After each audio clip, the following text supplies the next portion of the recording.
네, 안녕하세요. 새해 복 많이 받으시고요. 오늘 굉장히 추운 날씨에 아침 일찍 오시느라 고생 많으셨습니다. 오늘 키노트 세션에 이어서 제가 진행할 세션은 아마존 큐 디벨로퍼로 단넷 애플리케이션 현대화하기라는 주제로 한 40분간 말씀드리겠습니다.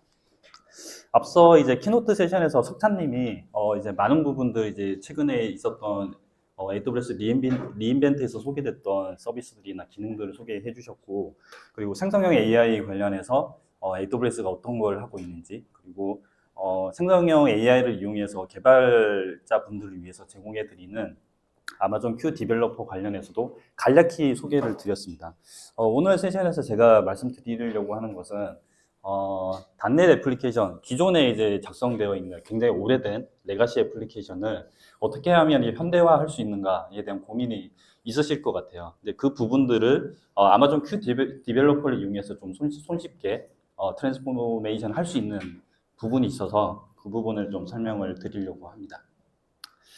제 소개를 잠깐 간단히 드리면 AWS가 왜 지금 단넷 컨퍼런스에서 이렇게 세션을 하고 있는지 좀 약간 의아해하실 수도 있는데 저는 이제 원래 마이크로소프트 기반에서 계속 이제 C++, C# 이렇게 단넷 개발을 했던 예전에 굉장히 오래된 단넷 개발자고요. 예전에 뭐 지금 아실지 모르겠지만 비주얼 스튜디오 사용자 모임이라든지 데브피아에서 시사부로 활동을 했고 마이크로소프트 MVP로도 활동을 했고 그리고 마이크로소프트에서도 한 9년 정도 근무를 했었습니다. 스타트업을 거쳐서 지금은 이제 AWS에서 테크니컬 어카운트 매니저로 일을 하고 있고요. ASP 단넷 관련된 그리고 윈도우즈 폰 관련된 책도 몇 권 썼습니다. 예전에 썼죠. 오늘 세션에서 소개드릴 어젠다는 앞서 이제 키노트에서 아마존 큐 디벨로퍼를 간단히 소개드렸는데 이 개발자분들의 생산성을 높이기 위해서 아마존 큐 디벨로퍼를 어떻게 사용할 수 있는지에 대해서 이제 간단히 좀 소개를 드리고 그 기존의 이제 레가시 단넷 애플리케이션이 현대화를 왜 필요한가에 대해서 왜 옮겨야 되는가 지금 현재 레가시 환경에서 실행 중인데 왜 굳이 트랜스포메이션을 해야 되는가에 대한 필요성에 대해서 좀 설명을 드리고 그러면 이제 그 부분들을 이 복잡한 작업들을 어떻게 하면 좀 편하게 할 수 있을까 이제 그 부분에 대해서 고민한 이제 아마존 큐 코드 트랜스포메이션 포 단넷이라는 서비스 기능에 대해서 좀 소개드리고 간단히 데모로서 어떻게 변환이 되는지를 설명드리도록 하겠습니다. 아마존 큐 데벨로퍼는 이제 앞서 키노트 세션에서도 조금 잠깐 다뤘지만 여러분들 이제 지금 저희가 IT 쪽에서의 최근 2년간의 화두는 이제 뭐 누구나 얘기를 하지만 생성형 AI가 되겠죠. 생성형 AI가 나왔을 때 이제 처음에 굉장히 사람들 다 놀랬잖아요. 그리고 이게 과연 우리가 일하는 환경이나 일하는 방식, 비즈니스를 어떻게 변화시킬 것인가에 대한 고민이 굉장히 많았고, 한 1, 2년 지나다 보니까 그게 이제 실제로 저희가 일하는 환경, 업무라든지 데일리, 그러니까 굳이 직장인이 아니더라도 많은 부분에 있어서 변화를 일으키는 것 같습니다. 그리고 특히나 이제 일하는 부분에 있어서는 예전에는 사람이 굉장히 시간이 오래 걸려서 하던 일을 생성형 AI를 통해서 굉장히 도움을 많이 받는데 그만큼 또 많은 사람이 필요하지 않게 되는 이제 환경이 된 거죠.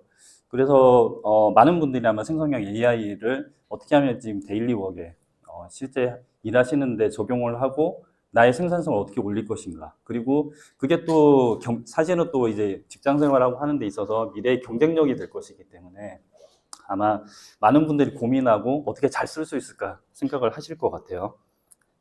그 생성형 AI가 지금 적용되는 분야는 굉장히 많습니다. 처음에는 생성형 AI가 나왔을 때 많은 분들이 그냥 챗봇, 그냥 Q&A 해주는 그냥 애플리케이션 만드는 거 아니야? 라고 생각하셨던 분도 있지만 실제로는 생성형 AI가 적용될 수 있는 분야는 인더스트리는 굉장히 많거든요. 여기 보시면은 간단히는 이제 텍스트 생성이라든지 요약이라든지 뭐 그 텍스트에서 감정을 추출한다든지 뭐 이런 부분 그리고 좀 코드 개발자분들을 위한 이제 코드 생성이라든지 다큐멘테이션 뭐 이런 부분에 대한 부분이 있고요. 그리고 이미지 생성이라든지 뭐 영상 생성이라든지 뭐 그리고 자연어 처리를 위한 어떤 스피치라든지 이제 각 굉장히 여러 분야에서 이 생성형 AI가 기술들이 굉장히 좀 고도화되면서 발전이 되고 있습니다. 그래서 오늘 말씀드릴 부분은 이제 비주얼 스튜디오 아마존 큐 디벨로퍼가 지향하는 부분은 이쪽 코드, 개발자분들을 위해서 개발 생산성을 어떻게 높일 것인가에 대해서 이제 고민한 서비스라고 보시면 될 것 같고요. AWS에서 그 생성형 AI 관련해서 굉장히 많은 서비스를 제공을 합니다. 많은 분들은 이제 사실 챗GPT를 많이 쓰시고 많이 알고 계시겠지만, 기업체에서 예를 들면 생성형 AI를 쓰려면 많은 고민을 하게 돼요. 그래서 예를 들면 보안이라든지 뭐 이런 부분에 대해서 많은 고민을 어떻게 운영을 할 건가, 거버넌스를 어떻게 만들 건가, 이런 고민을 하게 되는데, 그런 만약에 기업체 내에서 비즈니스용으로 제네 애플리케이션을 만들려면 어떤 것을 해야 될까라는 것을 고민을 해서 AWS는 각종 이제 필요한 부분들을 라인업으로 구성을 해서 제공을 하고 있습니다.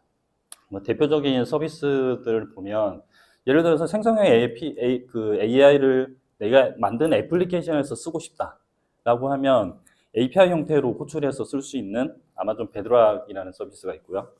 좀 차이점이라고 하면 뭐냐면 그 굉장히 많은 파운데이션 모델들을 여러 프로바이더들이 만들고 있는데 그 프로바이더 계속 이제 뭐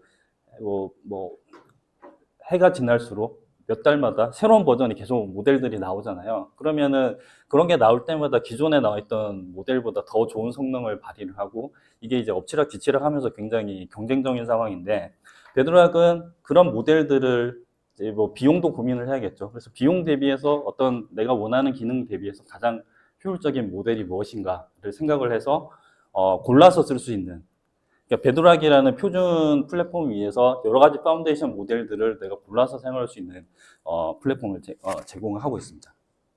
그리고 만약에 이제 나는 개발을 잘 모른다. 근데 우리에서 그 회사 내 비즈니스나 이런 데서 쓰고 싶은 생성형 AI 기능은 쓰고 싶다라고 하면 그냥 코드 없이 그냥 데이터 소스만 붙여서 쓸 수 있는 연결해서 쓸 수 있는 아마존 큐라는 서비스가 있습니다.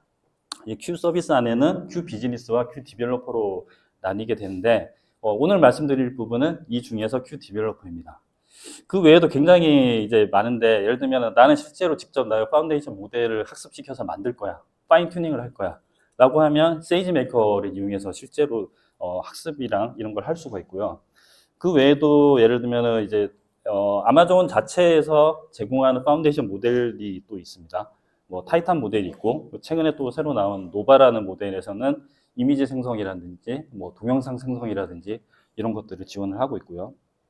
그리고 제네이가 사실 이렇게 활성화가 되면서 그 엔비디아의 GPU를 구하기 위한 굉장히 이제 많은 경쟁이 발생을 하고 그리고 주가가 엄청 오르고 뭐 그렇게 되고 있는데 아마존도 자체적으로 이제 이 머신러닝에 필요한 칩셋을 개발을 하고 있어요. 그래서 학습에 필요한 칩이랑 그리고 추론에 필요한 칩을 직접 하드웨어를 만들고 있습니다. 그래서 굉장히 좋은 성능을 내고 있고 이것을 만드는 이유는 더 저렴한 비용으로 나중에 이런 머신러닝 서비스를 제공을 할 수 있기 때문에 계속해서 개발이 되고 있습니다.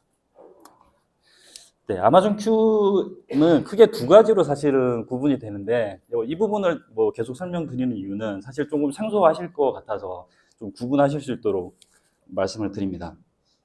아마존 큐는 앞서 말씀드렸듯이 그냥 약간 코드 개발 없이 API 호출하지 않고 그냥 바로 클릭 몇 번으로 쓸 수 있게끔 제공해주는 좀 일종의 챗GPT와 같은 서비스라고 보시면 되고 그 자체로서 그냥 클릭 몇 번 하면은 채팅을 할 수 있는 애플리케이션이 만들어지고 그 프롬프트를 통해서 뭔가 원하는 내용을 요청을 하면 결과를 받을 수 있게 돼요. 근데 이제 그 여러분들이 기업체를 생각을 해보시면 굉장히 많은 문서가 있고 데이터들이 있는데 예를 들면 위키 페이지도 있을 거고 지라 뭐 그다음에 굉장히 많은 사스 애플리케이션이 있죠. ERP 애플리케이션도 있고 굉장히 많은 데이터가 사내에 있을 텐데 그 데이터가 어디 있는지 찾기가 되게 힘들고요. 그리고 요약을 하는 것도 다 일일이 찾아가면서 사람이 직접 다 리뷰하면서 해야 되는데 만약에 이런 채팅을 통해서 내가 필요한 정보를 뭔가 요청을 했을 때 그런 정보에서 다 요약된 정보를 얘가 보여준다면 굉장히 일하는데 업무의 생산성이 올라가겠죠. 그런 목적으로 나온 게 큐 비즈니스예요. 큐 비즈니스는 이런 큐 애플리케이션, 채팅을 할 수 있는 애플리케이션이 그냥 만들어지는데 약 40개 이상의 비즈니스 사스 애플리케이션의 커넥터를 제공을 해요. 그래서 여러분들이 기업체 내에서 가지고 있는 데이터, 예를 들면은 뭐 셉이라든지 데이터베이스도 될 수도 있고, 어떤 문서 파일이 될 수도 있고요. 뭐 PDF 문서라든지, 뭐 지라라든지, 컴플런스라든지 이런 것들을 연결을 하면 자동으로 그 자료에서 데이터를 인베딩된 데이터를 벡터 스토어에 저장을 해서 이 프롬프트를 날렸을 때 찾아서 검색 결과를 보여줄 수 있게끔 제작이 되어 있습니다. 그게 큐 비즈니스고요. 혹시 나중에 그 회사 가셔가지고 이런 거 있으면 좋겠다고 생각을 했을 때 큐 비즈니스를 한번 떠올려 보시면 좋을 것 같고요. 오늘 말씀드릴 내용은 큐 디벨로퍼입니다. 큐 디벨로퍼는 이제 개발자분들을 위해서 이제 생산성 향상을 위해서 만들어진 서비스라고 보시면 되고요. 간단히는 코드 생성, 뭐 이런 코드 어떻게 내가 이런 코드 만들려고 하는데 예제 코드를 보여줘. 이렇게 했을 때 굉장히 이제 코드를 잘 보여주고, 특히나 이제 타사의 제네러티브 AI 서비스랑 비교를 해보면 AWS 서비스를 쓰는 코드는 굉장히 모범적인 코드를 잘 생성을 해줍니다. 그래서 그 부분에 있어서 굉장히 강점이 있고요. 그리고 예를 들어서 내가 만든 코드가 아닌데 프로젝트가 있어요. 일을 맡았는데 코드 분석을 해야 돼. 코드 요약을 해야 됩니다. 그런 경우에 프로젝트를 어떻게 그러니까 보내주면은 그 프로젝트에 대한 요약 정보라든지 이런 것들을 분석을 해서 알려주는 기능도 있고요. 그 다음에, 네, 그렇습니다. 지금 단넷 개발자분들은 아무래도 이제 비주얼 스튜디오 코드를 많이 사용하실 텐데, 어떤 식으로 큐 디벨로퍼가 사용이 되냐면, 비주얼 스튜디오 코드 같은 경우에는 익스텐션으로 큐 디벨로퍼가 제공이 되고 있고요. 그리고 비주얼 스튜디오에는 AWS 툴킷이라는 게 이제 애드온으로 설치하실 수 있는데, 그게 이제 작년 7월에 GA가 됐어요. 그래서 사용하실 수가 있습니다. 큐 디벨로퍼는 사실 무료 기능이 있고 유료 기능이 있는데, 지금 현재 다운로드해서 설치해서 쓰시면 뭐 간단히 코드 생성이라든지 뭐 이런 부분들은 바로 그냥 무료 버전에서 사용을 하실 수가 있습니다. 기업체에서 만약에 이제 뭐 다수의 인원이 같이 협업해서 쓰겠다고 하시면은 큐 디벨로퍼 프로 에디션을 이제 구독하셔가지고 사용하시는 인원별로 월 비용으로 과금을 하게 됩니다. 기능들이 이제 여러 가지가 있는데, 여러분이 사용하시는 아이디 환경에 이런 채팅창을 쓸 수가 있게 되고요. 그 채팅창에 원하는 것들을 프롬프트로 요청을 하면 그 관련된 내용들을 큐 디벨로퍼가 응답을 해줍니다. 주요 기능들을 보면 이제 뭐 나 이런 거 만들고 싶은데, 예를 들면 앞서 이제 키노트에서 S3에다가 내가 파일을 업로드하고 그러니까 사진을 찍어서 파일을 S3에 업로드하고 그걸 보여주는 뭐 웹사이트를 만들고 싶어. 그거를 파이썬으로 만들고 싶다, 자바로 만들고 싶다, 단넷으로 만들고 싶다. 이렇게 지정을 해주면 그 내용을 이해를 해서 스켈레톤 코드랑 이제 거의 이제 컴파일해서 실행할 수 있는 코드 정도의 수준으로 예제를 만들어 줍니다. 그리고 기존 코드에 유닛 테스트 할 수 있는 코드도 만들 수 있고요. 그리고 코드 리뷰 기능도 가능하고, 만들어져 있는 코드에 대해서 다큐멘테이션 하는 것도 가능합니다. 근데 지원되는 거는 사실 언어별로는 조금 차이가 있습니다. 그리고 오늘 말씀드릴 트랜스폼, 레가시 코드를 어떤 특정 신규 버전으로 트랜스폼하는 기능들이 제공이 됩니다. 죄송합니다. 감기에 좀 걸려가지고. 자, 그러면은 지금 잘 사용하고 있는 단넷 애플리케이션을 왜 현대화해야 되는가? 현대화에 대한 지금 고민을 아마 하고 계실 것 같고, 그렇지만 사실 제가 현업에서 봤을 때는 너무 옛날, 너무 노후화됐기 때문에 지금 시기를 놓친 거죠. 그러니까 현대화할 수 있는 시기를 놓친 경우가 많은 것 같아요. AWS에서 마이크로소프트 워크로드가 생각보다 굉장히 많이 실행되고 있어요. 근데 국내에서는 사실 자바가 굉장히 많은 비중을 차지하고 있지만, 이제 글로벌하게 봤을 때는 단넷 애플리케이션이 전체 이제 마켓에서 차지하는 비중이 굉장히 높습니다. 그리고 상당 부분이 AWS에서 실행이 돼요. 단넷 워크로드가. 또 AWS는 이제 사실 17년 넘게 그 마이크로소프트 워크로드가 실행을 해온 퍼블릭 클라우드라고 보시면 될 것 같고, 관련된 굉장히 많은 이제 경험이나 서비스를 제공을 하고 있습니다. 그리고 보시면은 지금 그래프에서 보시는 게 2008년부터 지금 현재까지 단넷 개발자, 단넷 워크로드를 위해서 AWS에서 제공하고 있는 어떤 기능들이라든지 이런 것들에 대한 목록이거든요. 그래서 굉장히 많죠. 그래서 굉장히 많은 부분을 단넷 워크로드가 AWS 환경에서 잘 실행될 수 있고, 그다음에 단넷 개발자분들이 AWS 환경에서 개발을 하거나 마이그레이션 하는데 도움이 될 수 있는 부분들을 굉장히 많이 노력을 하고 있습니다. 근데 단넷을 생각을 해보면 2000년대 초반에 사실 단넷이 나왔는데, 처음에는 이제 단넷 프레임워크가 있고 그 밑에 커먼 랭귀지 런타임이라는 이 구조를 만든 것은 자바 애플리케이션이 자바 VM이 있고 그 위에서 이제 자바 애플리케이션을 개발했을 때 크로스 플랫폼을 밑에 자바 런타임이 설치가 되어 있으면 크로스 플랫폼에서도 어디서든 실행이 될 수 있다라는 거를 하고 있는 게 장점이잖아요, 자바가. 단넷도 사실은 처음에는 그걸 목표로 했어요. 그래서 단넷 프레임워크가 원래는 크로스 플랫폼을 지원을 했어야 되는데 안 나왔죠. 계속 윈도우즈랑 마이크로소프트의 플랫폼 위에서 실행되는 단넷 프레임워크로 상당히 오랜 기간 동안 거의 14년 넘게 윈도우즈용 플랫폼으로서만 진행이 됐어요. 그러다가 2016년 중반에 이제 단넷 코어라는 게 나오면서 크로스 플랫폼을 지원하기 시작을 했는데요.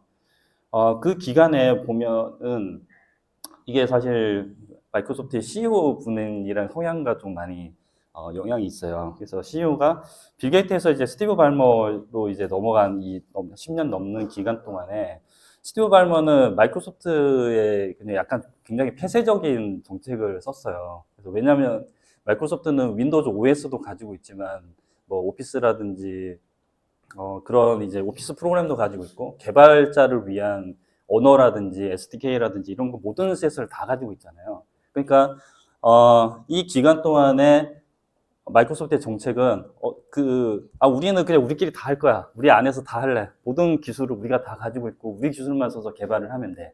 외부 기술을 안 써도 돼. 이거였거든요. 그래서 단넷 프레임워크가 사실 2000년대 초반에 나와서 멀티 플랫폼을 지원을 하려고 설계는 돼 있었으나 대부분 다 그냥 윈도우즈 OS, 윈도우즈 모바일 폰, 뭐 이제 그런 환경에서만 계속 버전업을 해왔던 거죠. 그러다가 사실 그 사이에 오픈소스 진영이 굉장히 많이 발전을 했습니다. 리눅스 진영도 마찬가지고 많은 글로벌 서비스들이 리눅스 환경이랑 퍼블릭 클라우드 환경으로 많이 넘어가고 있었거든요. 이 중간에. 그러다가 이제 사티아 나델라 CEO로 변경이 되고 나서 급격하게 이제 오픈소스 진영으로 정책이 바뀌게 되고 드디어 단넷도 크로스 플랫폼을 지원하는 버전이 나오게 돼요. 근데 이제 굉장히 혼란스럽죠. 왜냐하면 기존의 단넷은 거의 10년 넘게 윈도우즈 플랫폼에서 단넷 프레임워크나 이름으로 발전을 해왔는데 이제 와서 이제 멀티 플랫폼으로 하려고 하다 보니 이게 구분이 되어져 버린 겁니다. 기존의 단넷 프레임워크가 그냥 발전하면서 크로스 플랫폼을 지원했으면 되는데 이제 이미 너무 많은 부분이 개발이 되어 왔기 때문에 단넷 코어라는 게 그냥 분리가 돼서 이제 나눠진 거죠. 그래서 지금 이제 고민되는 거는 레가시 애플리케이션들은 대부분 기존의 단넷 프레임워크 기반으로 개발이 됐던 거고 지금 현대화 하려고 하는 것은 뭐냐면 크로스 플랫폼 기반으로 포팅을 하는 거를 얘기를 합니다. 왜냐하면 이 기존의 단넷 프레임워크의 애플리케이션은 너무 MS 솔루션에 종속적이에요. 그래서 기존 이제 현재 외부에서 많이 쓰는 오픈 소스라든지 그리고 운영 체제를 리눅스 환경으로 써서 이렇게 스케일업하고 스케일아웃하고 클라우드 환경에서 이제 확장하고 이런 것들이 기술들이 많은데 이게 윈도우 OS의 이 애플리케이션이 종속적이고 또 IIS랑 굉장히 많이 물려 있잖아요. 많은 동작 방식이나 성능이나 이런 게 그러다 보니까 윈도우즈 체제를 벗어나지 못하면 현재 사용되는 오픈소스 진영의 어떤 그 장점이라든지 네이티브 클라우드의 장점을 활용하기 어려운 거예요. 그래서 현대화라고 얘기하는 거는 크로스 플랫폼으로 일단 애플리케이션을 마이그레이션 하시면은 그다음부터 얻을 수 있는 장점은 굉장히 많아진다라는 거거든요. 그런 부분에 대한 말씀을 드리고 싶어요. 만약에 기존의 단넷 프레임워크로 개발된 레가시 앱을 크로스 플랫폼이 되는 단넷으로 옮기면은 왜 옮겨야 되는가? 사실은 너무 오래돼서 유지보수를 할 수 없기 때문에 옮겨야 되는 이유도 있을 거예요. 근데 만약에 그게 없더라도 굳이 유지보수 잘 되고 있다고 하더라도 굉장히 예전에 나온 기술들이잖아요. 그 기술상에서 실행되는 거고 그 기술 밑에 돌아가는 인프라도 굉장히 예전 버전을 써야 된다는 거죠. 그런 부분에서 오는 성능에 대한 저하도 있을 거예요. 그래서 그거를 현대화된 인프라랑 현대화된 플랫폼으로 옮겼을 때 얻을 수 있는 성능적인 장점들이 굉장히 많다는 거죠. 그리고 예전 기술들에 대한 기술 지원이 이미 이제 노후화돼서 끝나는 경우가 많아요. EOS가 됐거나. 그리고 보안 쪽으로 더 이상 이제 픽스라든지 패치가 안 되고 있기 때문에 보안에 취약할 수도 있고. 그리고 크로스 플랫폼을 지원했을 때 얻을 수 있는 굉장히 장점들이 많습니다.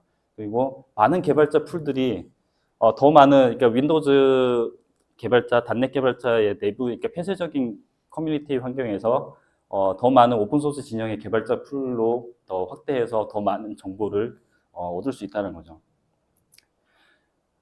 그리고 .NET 애플리케이션을 윈도우즈에서 만약에 리눅스로 옮겼을 때 어떤 장점이 있냐면 이거는 실제로 제가 이제 현업에서 저는 이제 게임사랑 주로 일을 하는데 이 부분에 대한 고민이 굉장히 많아요. 게임사는 특히나 이제 그 트래픽이 굉장히 다이나믹하거든요. 런칭할 때 진짜 엄청나게 폭발했다가 이게 줄었다가 또 갑자기 뭐 소문이 나서 바이럴이 돼서 게임이 뭐 유명해지면 사람들이 확 몰려오고 이게 뭐랄까 이 워크로드의 트래픽을 관리하기가 굉장히 힘든데 이게 윈도우즈 서버에서 이 스케일링을 하기가 굉장히 어려워요. 네. 그러니까 클라우드 환경에서의 장점이라고 하면은 트래픽에 따라서 이 인프라 스트럭처를 굉장히 다이나믹하게 늘렸다가 줄였다가 이렇게 하면서 비용 최적화를 할 수 있는 게 가장 큰 장점인데 윈도우즈는 이게 속도도 좀 느리지만 라이센스 비용이라든지 특히나 액티브 디렉토리 도메인 환경에서 뭔가 서버들이 이렇게 조인해서 이렇게 해야 되는 환경이라면 굉장히 좀 불편하고 제약적이에요. 근데 리눅스 OS는 공짜잖아요. 그냥 클론으로 계속 찍어내면 무수히 늘릴 수 있거든요. 그리고 부팅 속도나 이런 것도 굉장히 빠릅니다. 그래서 리눅스 환경으로 넘기는 것만으로 해도 운영 비용을 윈도우즈 OS가 아니라 리눅스로 옮기는 것만 해도 운영 비용이 최대한 40% 정도 절약이 되고 그리고 트래픽 대비해서 다이나믹하게 확장성을 굉장히 용이하게 스케일링 할 수 있다는 장점입니다. OS 라이센스 비용, 그리고 게임사 같은 경우는 몇 천 대씩 써거든요. 서버들을 몇 천 대, 몇만 대씩 써요. 진짜 잘 되는 게임이 있을 때는. 근데 그 비용이 다 윈도우즈 OS라고 하면 굉장히 기하급수적으로 비용이 늘어나는데 리눅스라면은 조금 더 굉장히 비용 효율적으로 대응을 할 수 있게 됩니다.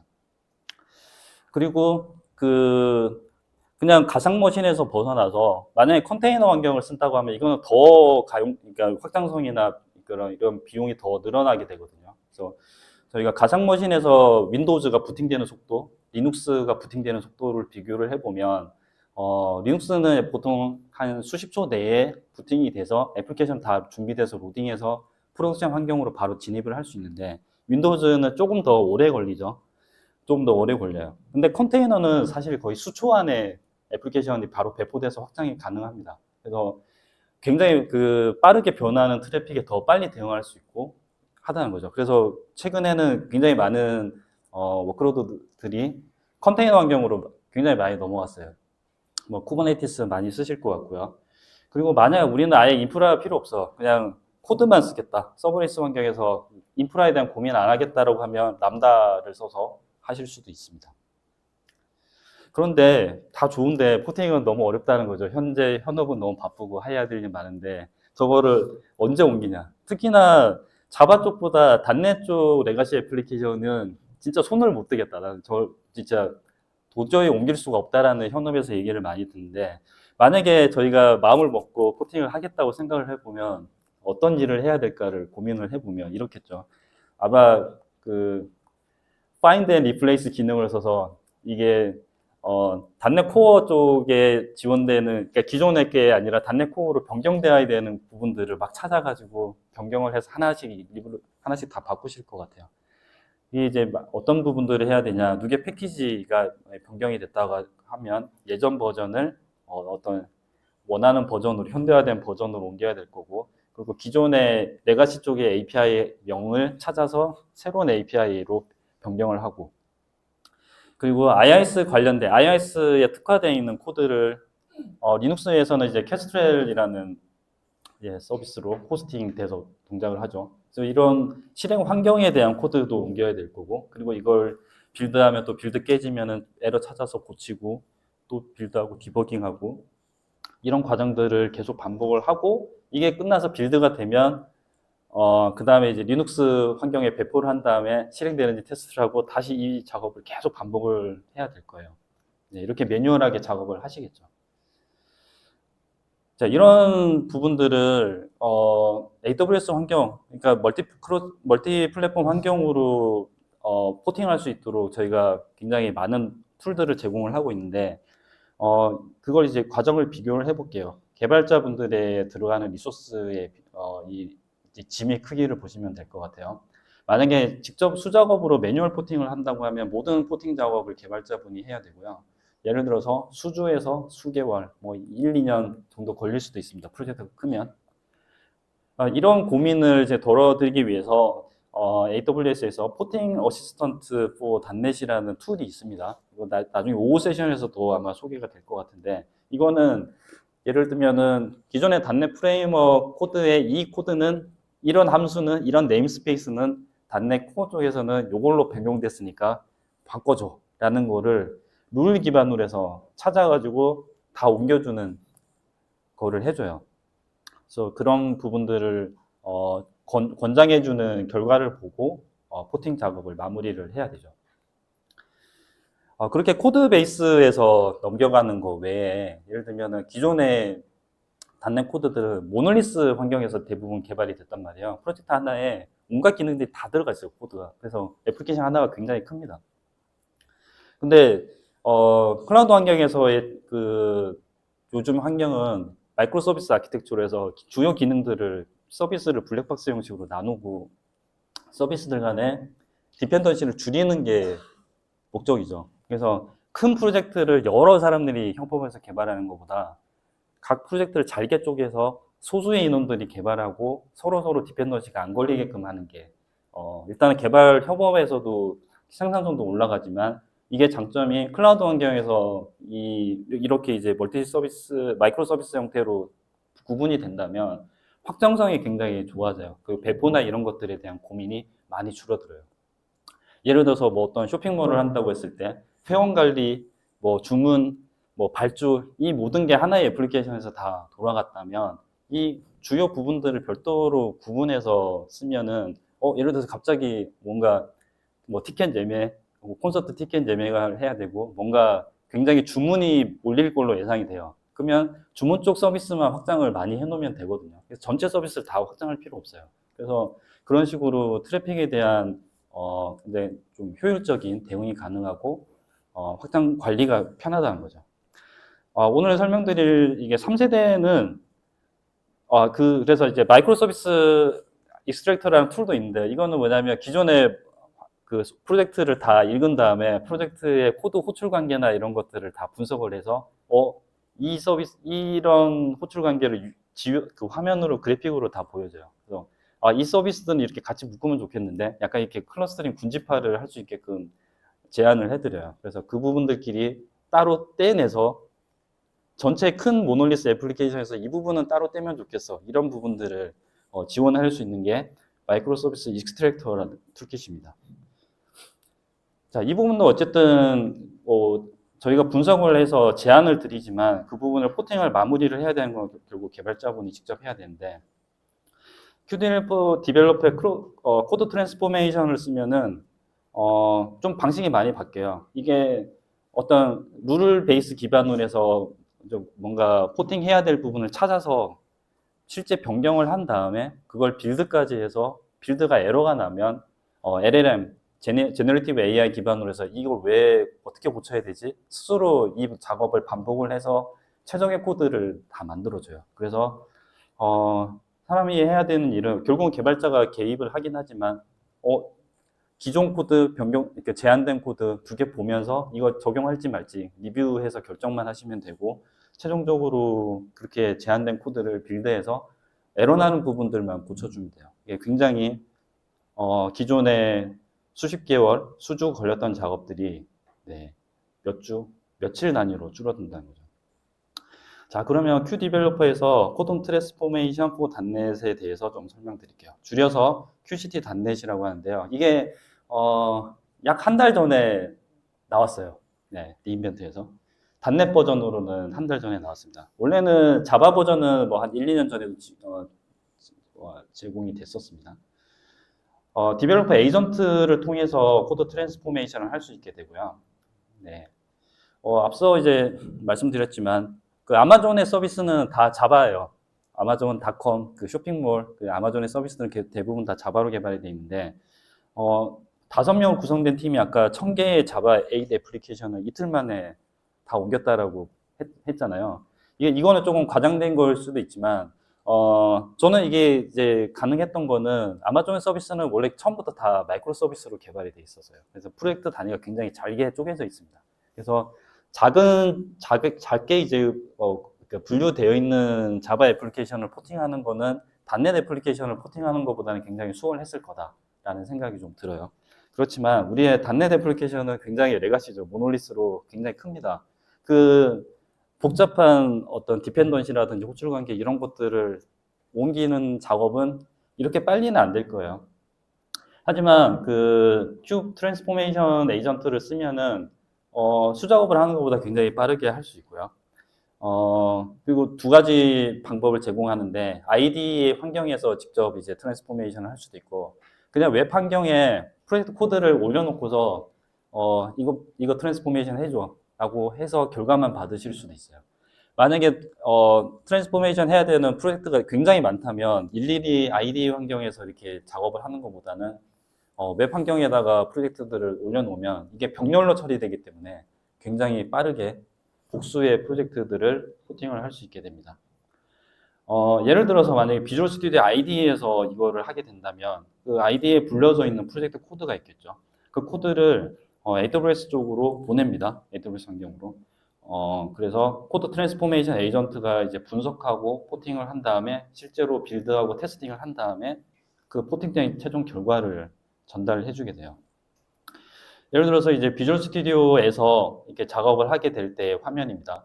기존에 이제 레가시 .NET 프레임워크로 개발되어 있는 애플리케이션 웹사이트인데 여기에 보면은 .NET Q 디벨로퍼로 포팅을 하겠다라는 걸 실행을 하면은 네, Q 디벨로퍼를 쓰기 위해서 왜냐하면 지금 현재 비주얼 스튜디오에서 .NET Q 디벨로퍼를 쓰기 위한 권한 인증이 필요하겠죠. 그래서 로그인을 하게 되고요. 타겟을 지금 .NET 8.0으로 하겠다라고 한 예정입니다. 그러면은 코드를 분석을 하고 이런 과정들이 자동으로 진행이 쭉 됩니다.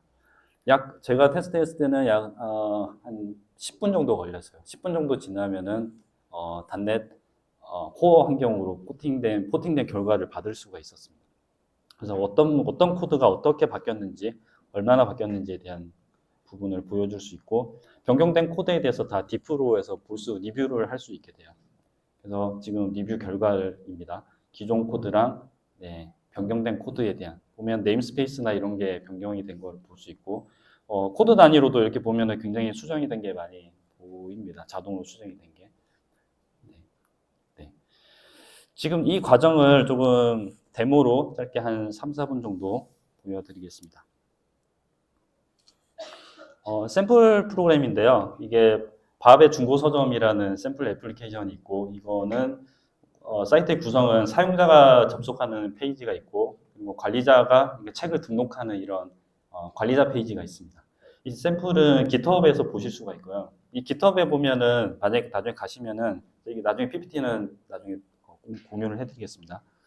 이게 .NET 코어 버전이 있고 기존의 .NET 프레임워크 레가시 버전이 있어요. 브랜치로 되어 있기 때문에 그 브랜치로 구분해 보시면은 기존 .NET 애플리케이션 프로젝트가 어떻게 해서 .NET 코어 버전으로 어떤 버전으로 포팅됐는지를 비교를 하실 수가 있고요. 이 애플리케이션은 기존 코드는 .NET 프레임워크로 제작된 3티어 MVC 웹 애플리케이션이고요. 커스터머 포탈과 어드민 포탈로 구성이 되어 있고 받아서 실행을 해보시면은 로컬 환경에서 MS SQL 익스프레스 에디션 DB를 써서 실행이 됩니다.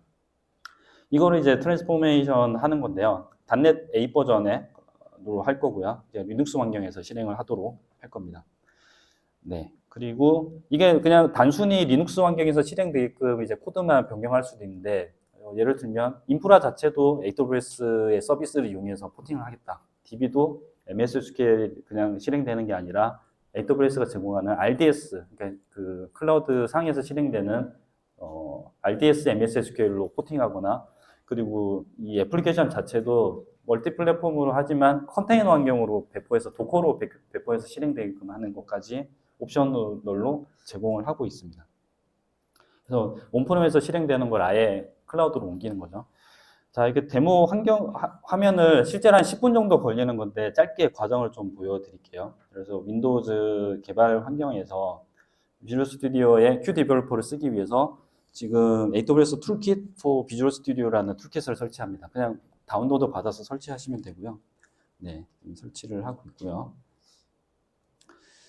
네, 설치가 되고 나면 비주얼 스튜디오를 이제 실행을 해보면 그 안에서 AWS 툴킷을 쓸 수 있고 그 툴킷 안에 있는 아마존 Q 기능을 쓸 수가 있습니다.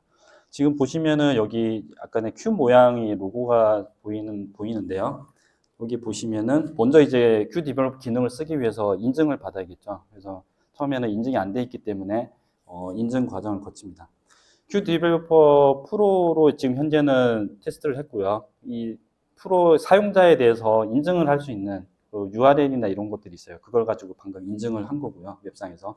이걸 사용하고 나면 이제 Q 트랜스폼 기능을 쓸 수가 있습니다.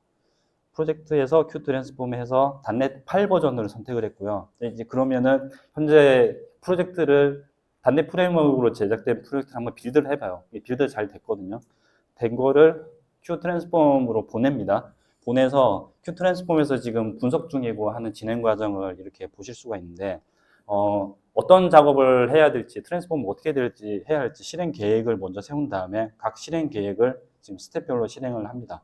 스텝 1부터 해서 네, 어떻게 해야 될지를 보여주고, 지금 현재 프로젝트가 한 5개 정도 되는데 각 프로젝트별로 트랜스폼을 다 끝내고 마지막으로 이 트랜스폼된 프로젝트가 리눅스 환경에서 제대로 실행될 수 있는지까지도 분석을 해서 분석 결과를 서머리로 보여주게 돼요.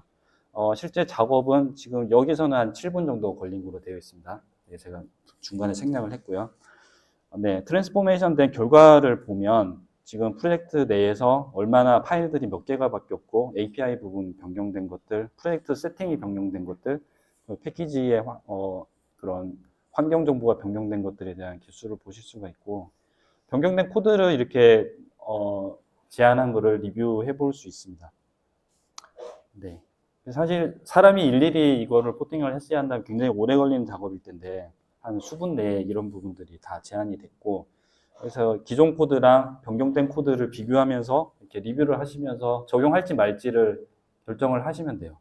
그래서 이 예에서는 제안해준 모든 코드를 그대로 적용을 하기로 했습니다. 그래서 모든 걸 선택해서 어플라이 체인지에서 기존 코드에다가 제한된 코드를 다 반영을 했습니다.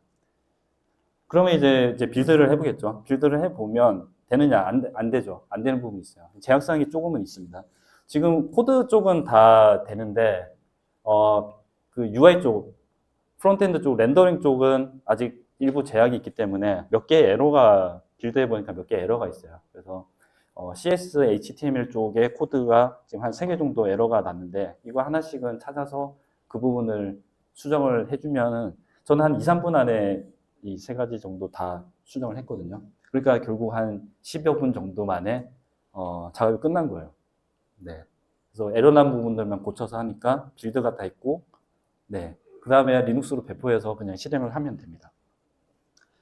이렇게 한 10분 만에 사실은 이 레가시 앱을 할 수 있었고요. 근데 이게 뭐 데모용으로 포팅하기 쉽게 만들어져 있긴 하겠죠. 뭐 여러분들의 코드는 애플리케이션은 더 많은 디펜던시가 있고 많은 부분들을 수정을 해야겠지만, 어쨌든 초기 과정에 어떤 사람이 이제 휴먼 리소스를 써가지고 포팅해야 되는 작업의 상당 부분을 다 줄여주고, 그리고 빌드를 해보고 LLM을 이용해서 자동으로 다 패치를 한 다음에 최종의 코드를 제안해 준다는 게 굉장히 큰 장점인 것 같아요.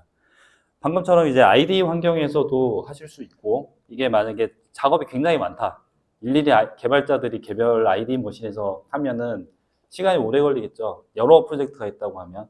이거를 그냥 웹사이트에 올려놓으면 웹사이트에 자본을 만들면은 뭐 굉장히 많은 프로젝트들을 병렬로 수정을 하실 수가 있습니다. 지금 현재는 이제 한 2달 전에 아니 1달 전에 나왔기 때문에 약간 프리뷰 상태에 있고요.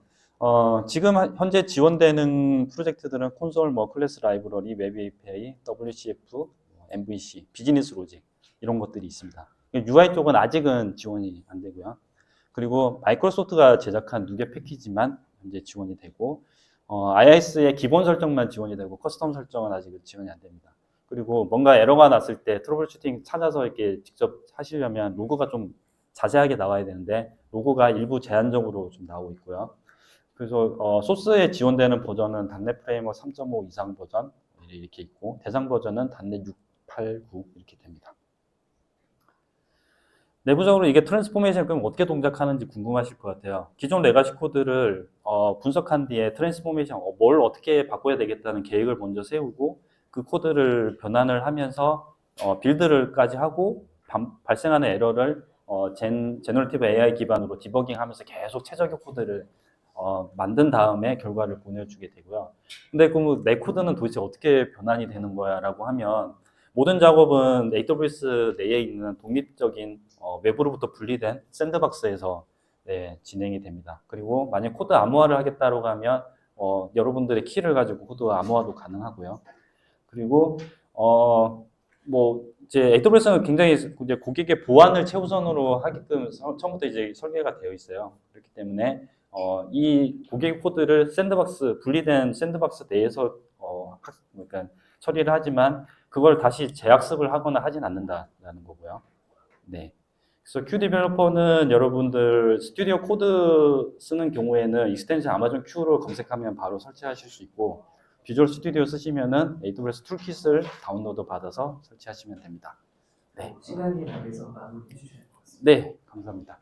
네, 오늘 뭐 세션 감사하고요. 저희 오후에 그 AWS에서 실행되는 단넷용 툴들에 대한 설명을 동철님이 진행을 해주실 거고 밖에 복도에서 AWS 부스에서 뭐 궁금하신 점 있으시면은 질문하시면은 될 것 같습니다. 감사합니다. 네, 세션 마치겠습니다. 고맙습니다.